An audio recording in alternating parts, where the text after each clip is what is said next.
dating coaches usually date a lot and they get addicted to that. And then when they get really good at dating, but they kind of lose sight of the goal of dating for most people, which is to find a really stable relationship. And so a lot of those dating coaches were quite lost. Achill, welcome to Maniphesto's YouTube channel. Thanks for having me. Yeah, nice to have you on here. So we have been having several conversations recently. You were here at Maniphesto HQ. It's about 2 months ago now, right? So we had some adventures together. Yeah, we met at EMG. Yeah. And then I still had no idea how to actually get in touch with you. And I just thought, there's this figure on the stage. He has a good aura. How can I talk to him? I think I said thank you at the end. And I said something which I'll always remember. I said, "You'll hear from me." And then I thought of ways to get in touch with you. And then you put out an email and another event, which was more intimate and small. And then I came to that and got to know you more personally. Yeah. So what was the biggest, so you were here for this journey to death. What was the biggest moment for you that you remember from that event? Could you share? Definitely the first one, which is me arriving and seeing you with your son, picking me up from the station. And I was like, yeah, let's go. I hope I'm not too late. And you said, actually, the other people had to cancel. And so you're the only one. And so that's the moment that I'll definitely remember, because it made me realize, oh, wow, how lucky am I now to be the only one in this program and have basically a personal coaching for the whole weekend with you in your home. Okay. Yeah, great. And yeah, so yeah, my wife was like getting food ready and everything like that. So, and I couldn't, I think she was busy. So I took my 2-year-old son to come pick you up. So you really came into a family situation there. And yeah, it was really great to have just the two of us and do had some really great conversations. So yeah, we've been talking a little bit about the subject of mentorship, and in a way, you're working a lot as a mentor for men. You are helping men who are trying to get into the world of dating in Berlin, where you live, which I imagine is a journey into the underworld in many ways, where you are a guide and an ally, I guess, for a lot of guys who are trying to find their way there. And it's really exciting hearing your stories, talking about that.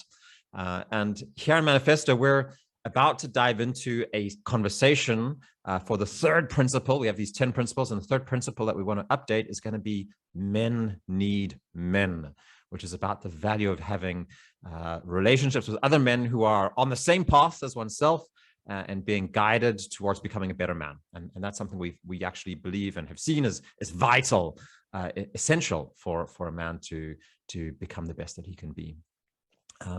And so what I was really interested in is, I think it was around your 30th birthday that you decided, I need some men that I can learn from. Can you tell us a little bit about like what was happening in your life back then, and what led you to that decision?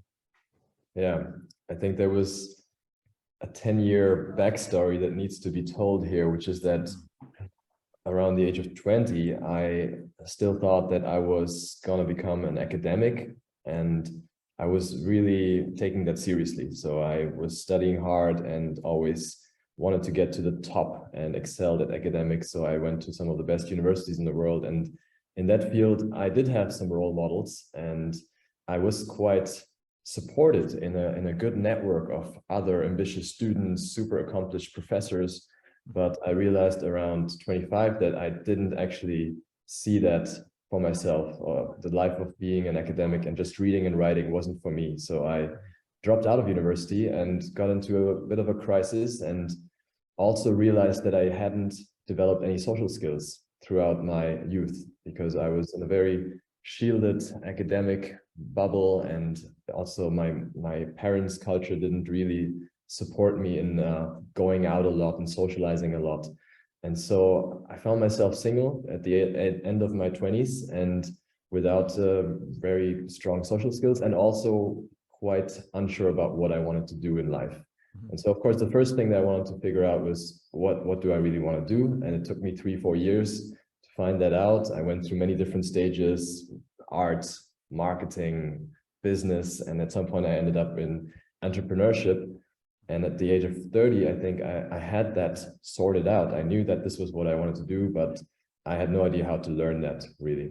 And that was the time when I started looking for mentors, not just men in general, just in all the areas that I was interested in. I looked for people who were a few steps ahead of me, and I found people. And when I found the first person, I was sold on the idea that this is the best way to learn. I went to hackathons a lot back then and tried Yeah, out you were into programming and entrepreneurship, right? Yeah. exactly. And at that time, I had no idea of programming, but I knew I had some ideas for apps and websites that I thought the world needed. So some guy at some point at a hostel, he dragged me along to a hackathon. I had no idea what I should do at a hackathon because I clearly didn't identify as a hacker. But he said, you can just go on stage and tell people about your idea and you'll find someone who can program it.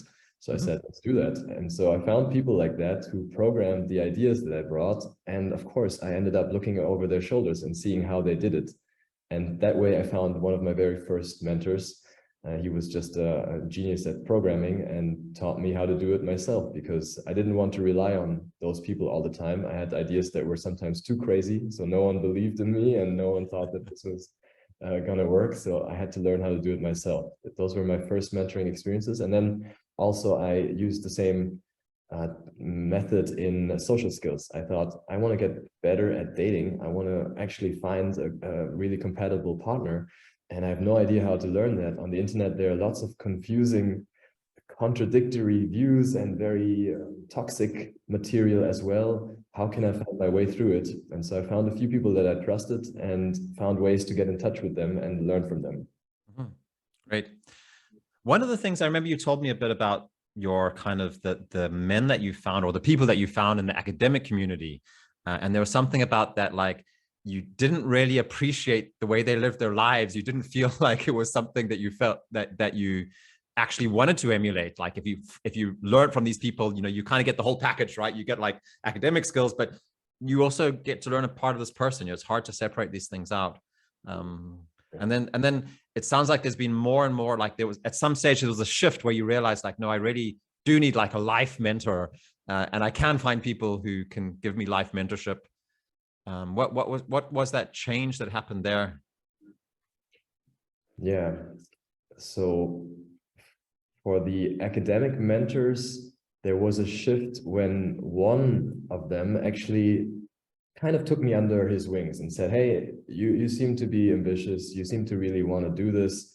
Let me show you a bit about my life and what it means to be an academic. So I remember exactly he had these office hours and I was sitting in his chair and he talked to me about what I wanted from life. And at one point he said, yeah, if this is what you want, and he showed me his office. He just pointed towards his office. If this is what you want, then you're on the right path. And then I looked at that. And, you know, the funny thing is he actually had another alternative in mind, which was for me to go into the corporate world and make a lot more money and have a much more fancy office, right? That was his doubt, whether I wanted a modest office like this or whether I wanted to have a skyscraper. And so in a way it triggered that thought that, yeah, this is not exactly what I want. It's not like I need the skyscraper, but I don't like that way of living of just sitting in this ivory tower and reading and writing about all the problems in the world, but having a very unclearly defined impact on the world. So that's when I started also realizing how important it is to have mentors who show you a bit of the inside and not just the facade. And so him taking me into his life, also some professors inviting me home to their families sometimes, having dinner with me. As a grad student in the US, at least, you get these kind of perks. That was important for me to get the real backstory of what it means to be an academic. And that put me off a bit. And so I dropped out of that and started looking for other mentors. And there it was quite hard to find people. And I'm still in the process of finding more mentors. The good thing about mentors is you can't really have enough of them and you can break up with them anytime. It's not like it's an exclusive relationship. And so I always am open to people who have something that I want to have. And it's not so much material, but more like a certain life skill. And then I say, hey, I'll just try to find ways to be in touch with that person. I've also worked in a university for some time. I spent probably about 3 years while I was studying at Copenhagen University. Then I worked at the Institute for Political Science as well. And I got to say, it became very, very clear to me that this is not a place where I would have built my future career. It was, unfortunately, a lot of it was like these small little empires of people building their own little kind of trying to build up their own followings and warring against each other, and very, you know, kind of, I don't know, it seems to me the whole academic community has disconnected itself from reality and from normal people, and is floating off on ever more abstract ideas that are kind of internal theories of being developed, and moving further and further away from what's actually needed for our society. So yeah, it's concerning, and it's interesting to see what's going to take its place, because, you know, we've been relying on universities for at least the last 800 years to be the center of knowledge production for our societies, and that they're not doing that anymore. Now we're increasingly, you know, it's like there's a crazy Wild West out on YouTube and all over the internet. I think the whole Jordan Peterson crowd has been interesting in filling some of that gap as well. But yeah, if we have to plug back into your journey there, is it too early to go into that? The first time when we saw each other, that was at Mansign down in Berlin. What was it that led you there, or is there a bit more of the story we need before we jump in there? I would say let's talk a little bit about other mentors that I've found before.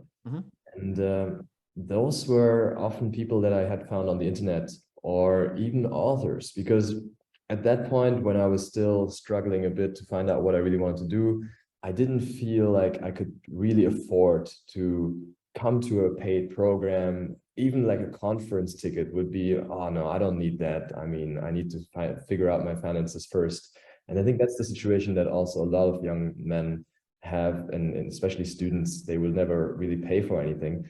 And so I thought the same way, and I read some ancient literature as well that supported my belief that you don't need to know your mentors.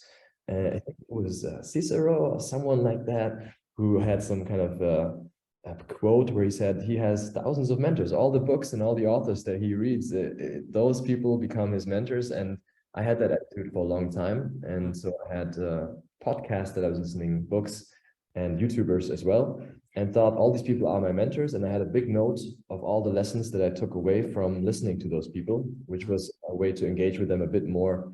But it got me to a point where I felt like I grew, but I wasn't growing fast enough. And I was hitting some plateaus in my personal development.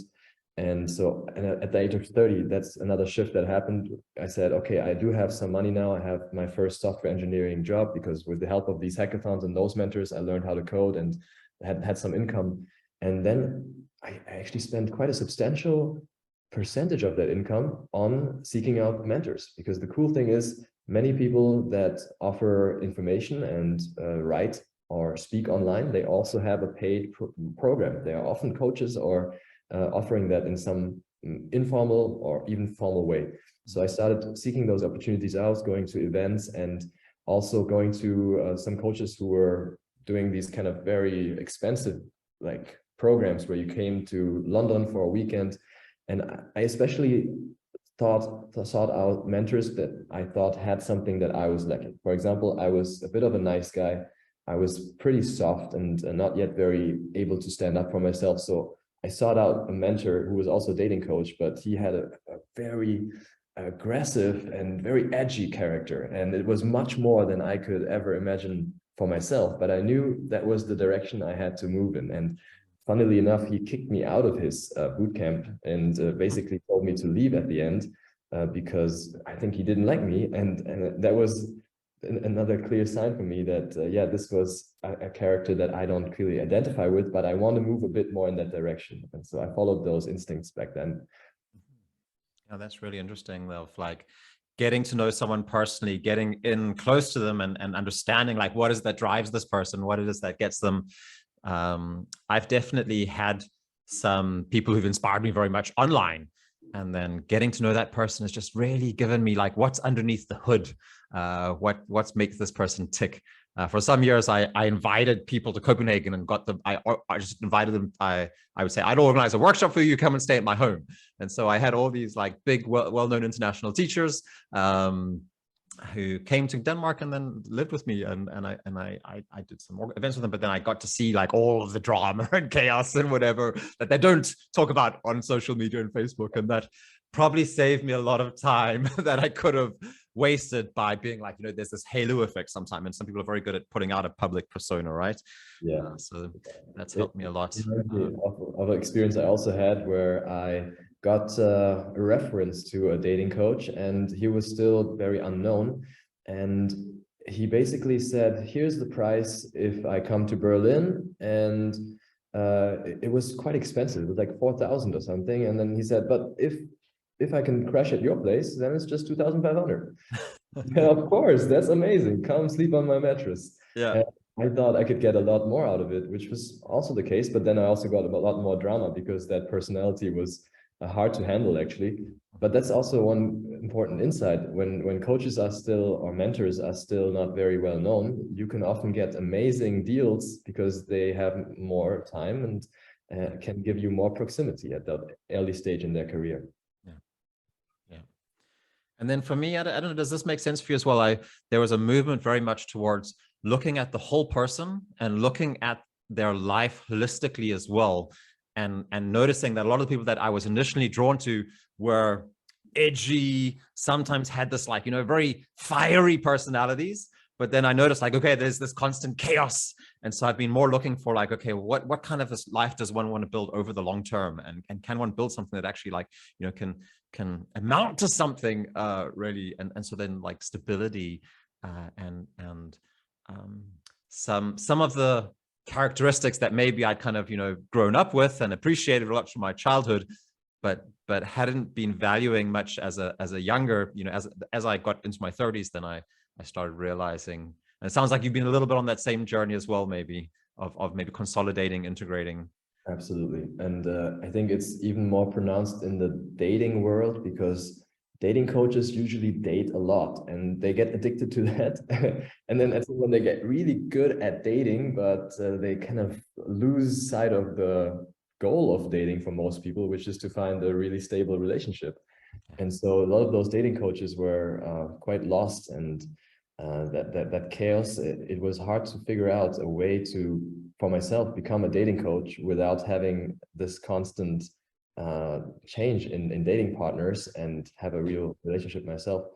And so that's why I had to discard many of those mentors, but still they gave me a lot. They taught me a lot, except that I needed to use all that material that they gave me and discard the stuff that they were clearly not getting right.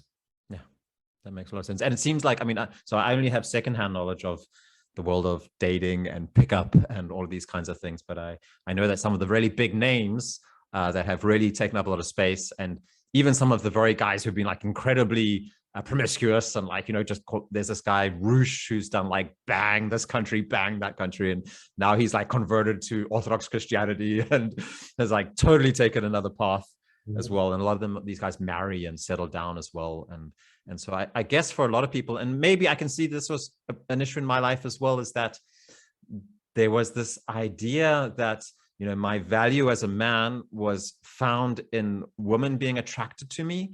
And there was a strange focus on quantity more than quality, and variation more than, like instead of looking for the one diamond or the pearl in the field that you could, see all the value in, then you wanted lots of it. And some guys just get lost there, right? And they never get to move on. They never get to get over. But for me, it was very clear. There was a woman who said to me when I started that journey, she said to me like, oh, this is just a lack of self-confidence that you're doing this polyamory stuff and all that kind of stuff. I was like, no, it's not poly. No. You're just you have this weird idea that you want to own people because you love them or something like that. That was what I said, right? Or I believed. And now I realized like, oh yeah, she was right. She was spot on. It was a lack of self-confidence that was driving that. It was this thought that, or some weird idea that my value as a man was to be found in like a certain number of women who would go to bed with me or something like that, right? Which is just a strange idea. Such an interesting thought there, because I also see a lot of parallels between people who get drawn to a pickup artistry and people who get drawn into polyamory, even though the polyamory scene seems to be more transparent and more focused on honesty. They kind of put labels on many of the same motives that drive people into pickup. Yeah. Yeah, I think there's a similarities, but yeah, definitely honesty, transparency in polyamory is bigger. I think polyamory is just, there's a greater denial of human nature about what we are. There's this, it's a fantasy world that human beings can exist there. And unfortunately, I think many people have to experience it to realize it. I know some people who've been living in a polyamorous relationship for years, and they make it work. I think it's very time consuming. It's very energy consuming. It limits your ambition everywhere else in your life.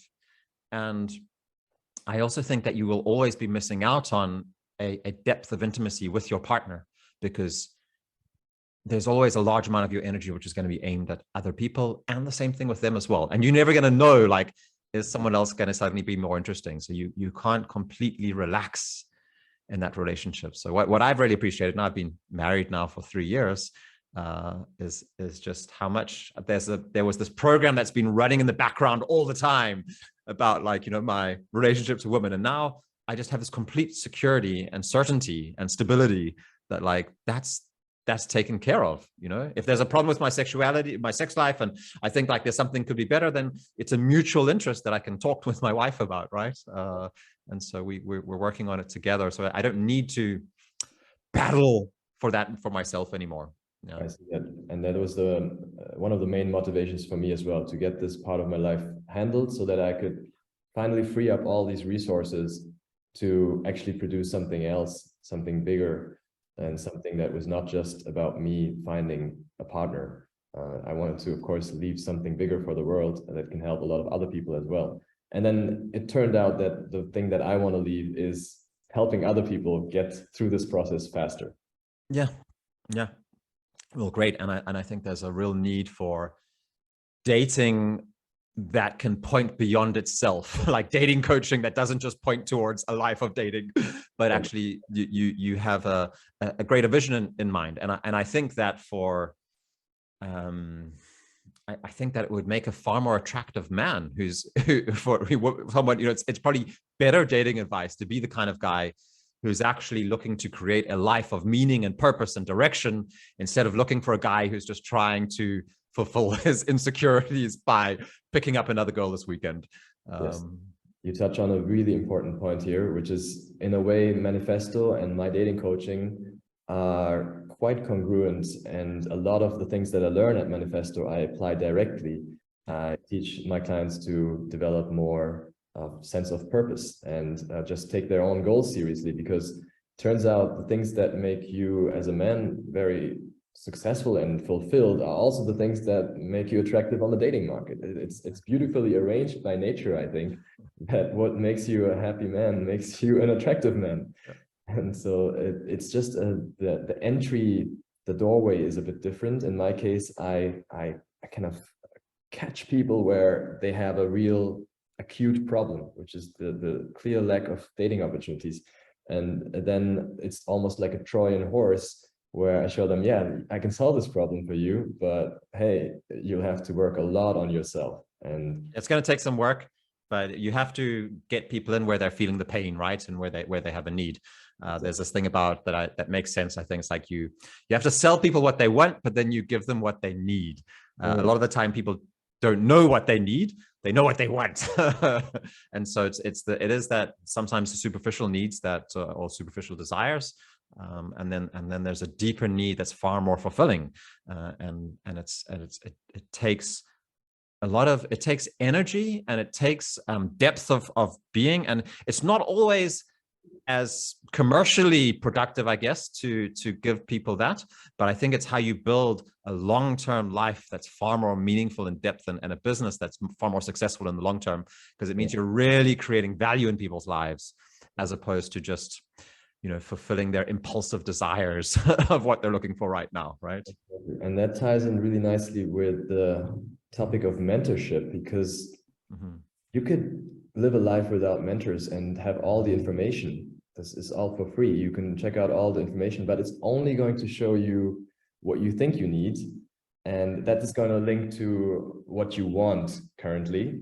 And the things that you need, but you don't know that you really need them, those you're going to get from mentors, because they're invested and they're going to force you sometimes to do stuff that you don't even think you need or want, but you need to be bought in for that. So for example, me showing up at your house is a way of locking in and saying, I'm just going to do what this guy tells me, even if it doesn't make sense in that moment, because I trust him and I'm bought in and I've paid money and I've spent some time, and now let's just do it. Yeah. Yeah. And there's a bit of a negotiation in that, of course, right? And like I'm playing, I mean, like I also told you had to like learn the Russian alphabet the first night you arrived, yeah, right? So that was interesting. But yeah, absolutely. And there's a thing of getting to know each other. And it is through that human interaction, the human relationship of learning, where we were two fully equal human beings. And then there's, you know, in some areas, one person has some relationship, some experience and some wisdom and that kind of thing. So yeah, I mean, Achill, let's talk about men's work and you coming to this conference, because like you, I guess when it talks about dating, then it's very natural that like men talk to men about dating, because there's a male perspective that men get, and we can of course have conversations with women about that as well. But there's something about that we just understand each other as men in that field as well. And then I guess men's work is built a little bit on that same principle, but then that there's this whole field of life and relating. You know, obviously we can look at life as a human being, and that's incredibly relevant. And there's the vast majority of life we share with women as well. But then there's also a lot of very specific challenges and barriers that we face in life and aspects of our identity which are connected to being a man. So how was it coming to Mansign last year? Yeah, I guess the main drive was just curiosity, and there was a lurking question inside of me, which was also explicitly the question posed on the websites of all these men's work organizations, which is, what does it mean today to be a man? What does masculinity really mean? Mm-hmm. And I remember my earliest conversations also with my girlfriend about this, and it was clear that that was an explosive question. And it was clear that a lot of women that I talked to about this, they had no way to actually have a conversation about this. So I felt drawn to it, and I came to Mansign. That was a smaller conference, just like a day conference across 2 days on the weekend. And I saw a few speakers that really blew my mind. I saw Dietmar Betz on stage, and I thought, wow, this is the kind of mentor that I would like to have someday. Mm-hmm. And I was still in the phase of figuring out how to have mentors, so I had no idea how to do that. But I had heard that you can actually go and talk to people after they come off the stage, right? That was one of the tips I had gotten from YouTube. So I tried that, but he was already surrounded by people and he left quickly. Yeah, Dietmar Betz is a urologist, doctor, works with men, and is really looking at, one of the things that really hit me the most about what he says is that like something like 80% of his patients, there's nothing physically wrong with them. It's up here, and it's very much then in their relationships as well. And so he's working and he's now got approval from an insurance company that he can actually run men's groups with men who are looking at their lives holistically instead of just from a kind of biological medical perspective, which he sees as, you know, has value, but is not addressing the challenges that men are facing actually in Western Europe. And I think it's very exciting what he's doing. And he's also a member of Maniphesto Core, where you are as well. So it's a privilege to have him in our network. I had no idea about that when I saw him, but I was intrigued and I could relate to the topics that he was discussing. I had seen it in my own body, that my insufficiencies, and as I was getting older, I felt more physical stress, and I was seeing the health effects of that. So I could really see that psychosomatic side of things, and I'd also seen it in my own clients. So I was drawn in, and I just thought, what are other events that are going on? And I found the EMG, and I found it actually a few months before going to Mansign. but it popped up again during Manzine because there was a delegation of Manifesto people at Manzine. And so they reminded me that, yeah, there was this other organization. And so I signed up for the EMG. And funnily enough, the first day I arrived at EMG, I went on the football court to play a match with some people who had arrived early, and suddenly Dietmar Betz walks onto the pitch and joins my team. And I shake hands with him, and I'm like, yeah, this worked out. That was a nice synchronistic thing. Yeah. In fact, he also led the smaller group that then went through the whole weekend. So I got to So we have core teams at the EMG, and then you were placed in a group with Dietmar as your coach. And you were thinking like, this is the guy I want to have as my mentor, but he was inaccessible at that conference. And suddenly I had him as my de facto group therapy leader. Yeah. Mm-hmm. And the story repeated, because at that event, I saw you for the first time, and I thought, wow, I also would like to have this guy as a mentor. Let's see how I can make that happen. But I was too nervous to really talk to you. And yeah, I still had a bit of fear of authority as well. And so I didn't know how to get in touch. And whenever I talked to you, I think I was nervous and didn't get the right words. And so that was good that I stayed in touch and saw the newsletter and saw that you had another smaller event. And I was sold immediately. Great. So I think you're touching on something really important here, because we've been asking all the men on core over the last 2 weeks, who are your mentors and what do they mentor you in? And actually most men, they say like, I don't have any mentors. I don't really know. Or like, yeah, I have these guys that are my mentors. We've never made it explicit. They've never agreed on it. That's probably at least 50% of the guys. It's like they kind of have mentors, but I ask them like, does this person know that they're your mentor? Then they say, well, no, like it's kind of, they would find it kind of weird. And so I asked guys like, well, what would it be like if someone came up to you and asked you, hey, would you mentor me in this area that you have experience and knowledge and wisdom and life, that you can impart to me? And they'll be like, wow, I'd be so, complimented. I would so much appreciate it, right?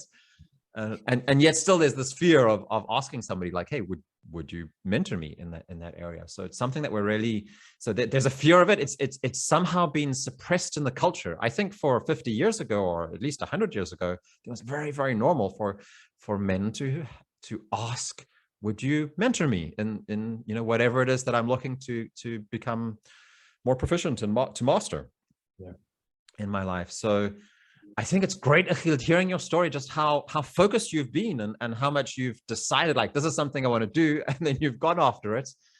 And yeah, I wonder what would you say has been the main like results from what you've been doing from you pursuing mentorship in that way since you made that decision? Incredible growth.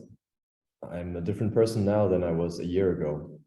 And people also mirror that back to me. And it's fun because even my clients that I take on a 2 to 6 months journey, they get to know me. And then midway through the program, they tell me, hey, you're a different person. You have grown so much, because every time I coach someone, I, of course, also do the exercise myself.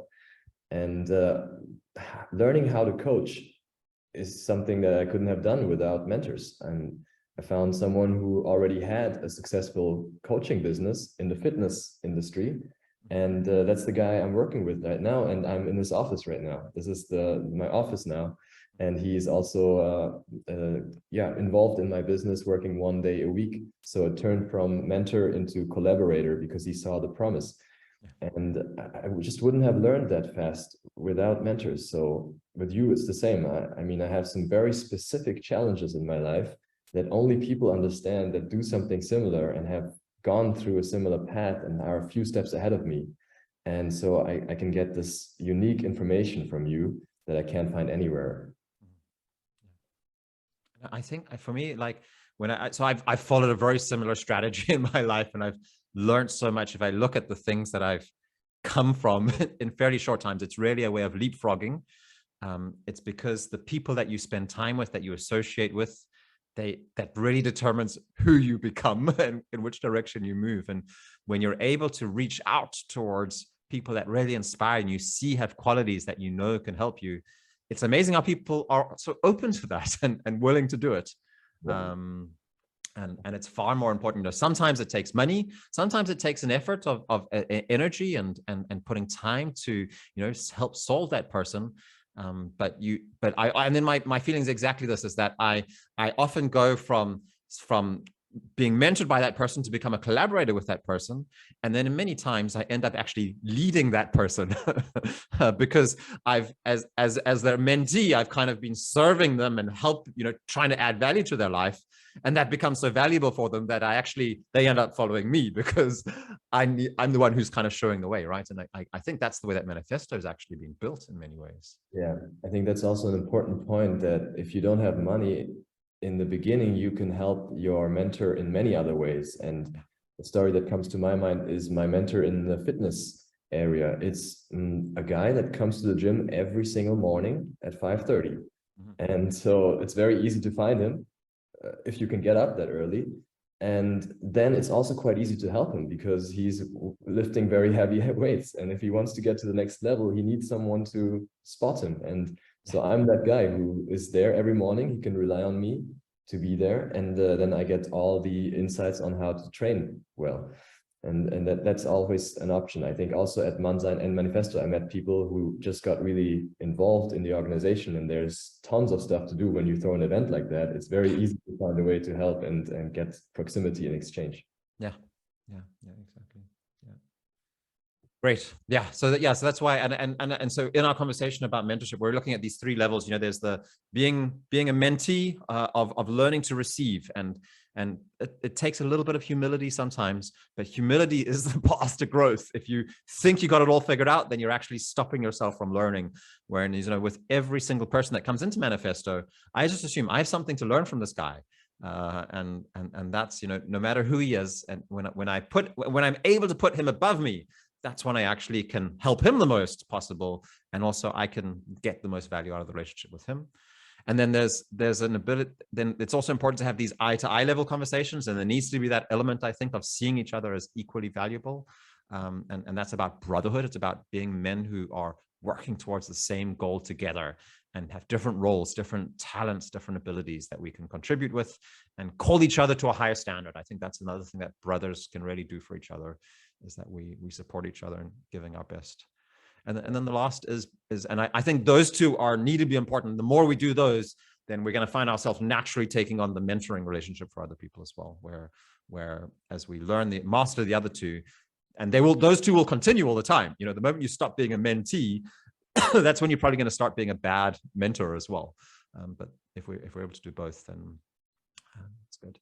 I think also prerequisite for finding the right mentors is having a challenging mission and a clearly defined mission. And that's what helped me a lot, finding mentors, because I had crushingly difficult challenges in front of me, and I had no idea how to do it. And so my attention, my reticular activation system, my everything was looking for solutions everywhere. So I go to this conference and I ignore everything that's not helpful for this challenge at hand.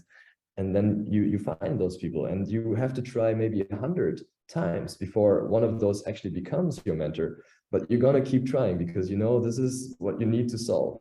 I think that's one of the main barriers that also keeps people from having mentors, is that they don't have their clearly defined challenge, and it's not big enough also, so that it doesn't push you to go through all the rejection and go through all these events and talk to hundreds of people before you find the ones that actually have time and have the skills that you need right now. That's a really, really good point, Achill. And I think it's also a large part of the reason that you can grow in that way. And then for any man who doesn't have that clear life purpose direction, the way to do it is that is your life purpose and direction. Then is to find other men that have it and spend time with them, because the men who have it, they will insist on you finding yours as well. And they'll make life, you will feel uncomfortable because you'll be able to see that these men have something that you're lacking.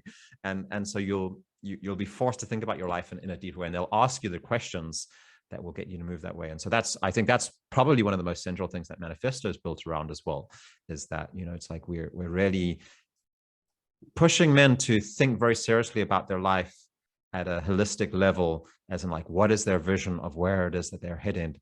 and what do they want to create in the world. And I think it's great to see when a man has that, just how quickly he can grow when he's put in the right conditions as well. So yeah, do you want to say anything more about how you found that, or where that came from you? I think you've always had a clear idea of it, right? Pretty early on, I had this feeling that the universe was talking to me and sending me signals, and it changed a lot, I have to say. In the beginning, I thought I should be an academic, then I switched into filmmaking and art, and then in the end it became entrepreneurship. But when I stopped and thought about what I should do, I always had some signals that were clearly in front of me, that were pointing me in a certain direction. And I started that process around 22, so pretty late. But I remember I took a summer off and just said, I want to think about what I want to do in my life. And I sat down in an apartment in India, very cheap, and just started writing. And I put a big note and started writing everything that I knew and had experienced, and thought that I could maybe contribute to the world. And there were like 20 ideas. So I just prioritized them and went through it one by one. Everything was on there. Entrepreneurship was on there, but maybe position 5, because I knew that was one of the harder things to do. The first one was, I guess, furniture design. Yeah, I thought I should maybe just start designing some cool furniture. I liked furniture.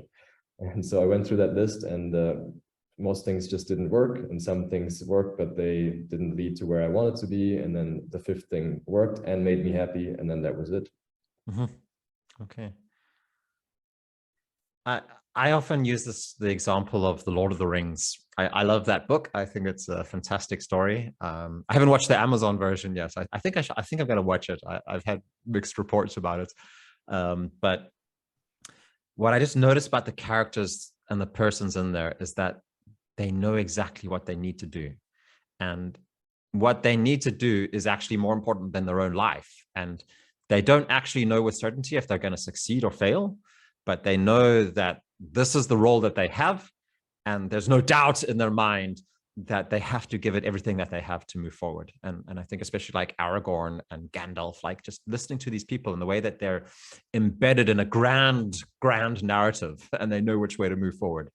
That's impressive. And I think that for me, part of this has been accepting and understanding where it is that I come from as a human being, and understanding my story, and not being, I spent probably up until my 30s running away from where I came from, and including my national identity, my parents' ideas of life and the universe and everything about it.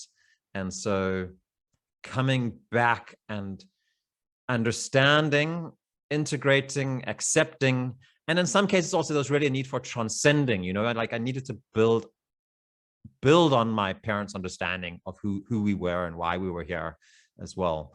But I couldn't, being in rebellion to it just turned me into a teenager that was fighting with demons in his own imagination, really. And I could only start finding my purpose, my direction, when I had accepted who it was that I was and where I came from. Because, you know, until I really understood where it was I was coming from, then there was no way I could understand where I was going. There's a real truth to that somehow, I think. And so like, you know, learning to, instead of seeing my parents up there as like these authority figures that I was either rebelling against or submitting to, I had to start meeting them just as human beings, and seeing, you know, talking to both my father and my mother at an eye-to-eye level. And understanding them as people who I share a lot with, who gave me everything that I have in the first many years of my life. Everything that I was able to learn and gain came from them, right? And the good stuff and the bad, right? And they were doing the best that they could with the resources that they had. And they lived in a different time, and there was tough challenges back then, you know, like they're from the 50s. Like that was a tough time. So it's like, I don't fully understand and grasp and appreciate what they've been through, but there's some, when I spend time listening to their stories and trying to understand how they've got to where they are today, I think that's been a real powerful key for me in understanding where I'm supposed to go myself as well. It's a really interesting thought, because also it makes me wonder in how far your parents can act as mentors. And in my case, the clear gut feeling is no way.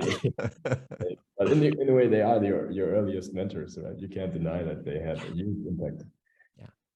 Yeah. And the funny thing is, when you have kids yourself, your automatic reaction is, even the things that you hated your parents do, you do the same thing. And then sometimes you decide to change, but actually there's so many aspects where I've come to resemble my parents in the way that I raise my sons and the way that I live my life.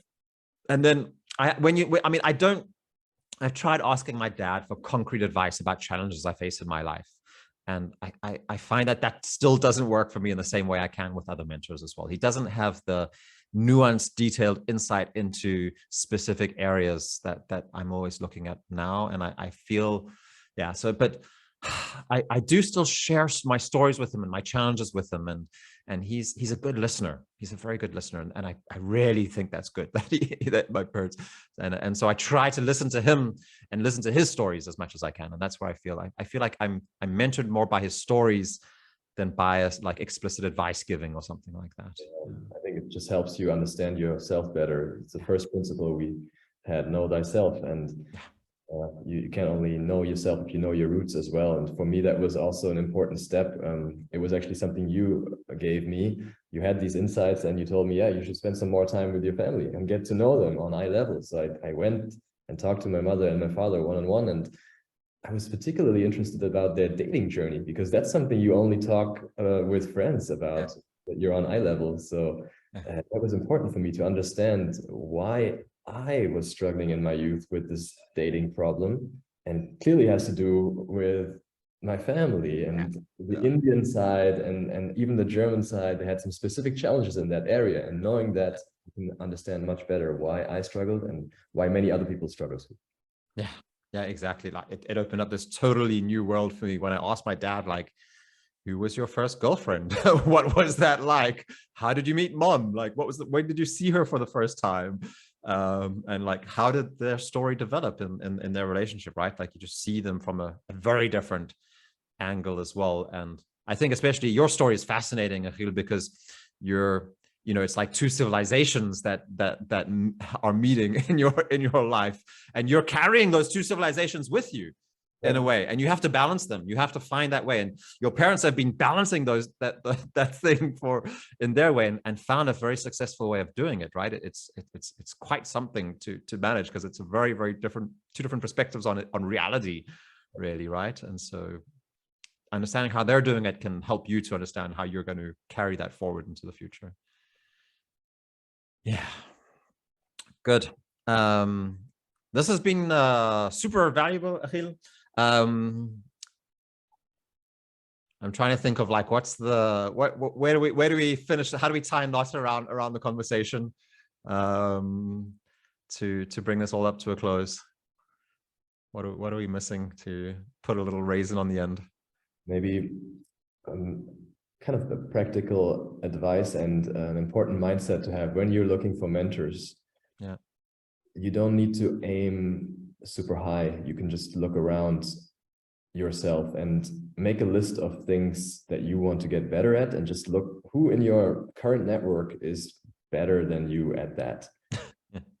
You'll find people. It doesn't have to be the CEO of a big company. If you're just starting out, you can just talk to the guy at the corner store, and he will show you how to start a business. He's been doing that. And so it's quite easy to get your first mentors and take it one step at a time.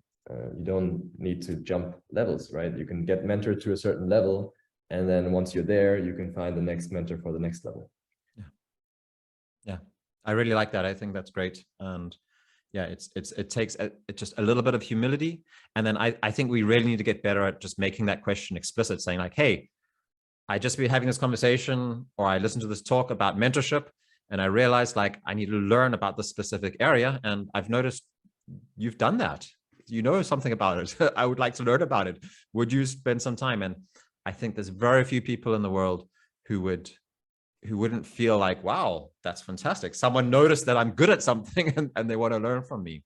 And I think it's yeah, so I think making that an explicit agreement with people I've had hundreds of mentors over the last 10 years, hundreds. When I moved to this place this farm that I just bought, then I asked the previous owner, hey, would you mentor me? You were a business owner living in this little town in the middle of Denmark, out in the countryside. And now I'm buying your place and I'm going to be starting my own business. And so we had like 5 meetings, I think, and it was incredibly valuable. I got so much value from the conversation with this guy. And, you know, we haven't spoken to each other for 9 months now or something like that. Maybe we'll talk again sometime, but it's so good to explicitly ask people, and people are so willing to help. They're really, really willing to help. So yeah, anything that one wants to achieve in life, relationships, career, finances, I think there's people around you who can help you with that. Yeah, and those are the kind of relationships you want to engage in. Good.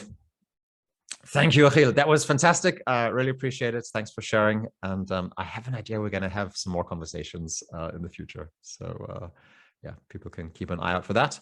And if they want to meet you, then we're on Maniphesto Core, both you and me. Maybe just talk a little bit about what are you doing on Maniphesto Core in the group that you're on there. If you don't mind finishing off that with a little plug, then that would be, I think that would be useful. Yeah, I joined Maniphesto Core after EMG, and I'm now in a core team with around 5-6 other men, and we have a call every week, and we know each other. We get to know each other more and more through these calls, and also actually do a daily buddy call with one of the people from that group, where we update each other on how our day went. And that's actually really useful because, you know, I have a lot of habits that I'm trying to establish, but I'm not yet very good at pulling through. And so I have someone to report to every day about how it went. And then at the end of the week, we talk about something more abstract, something more general in the group, and also make sure that everyone is on track of reaching their own personal goals. So that is an invaluable network that I'm having access now, thanks to Maniphesto. Thanks very much, Achill. Greatly appreciated. Okay.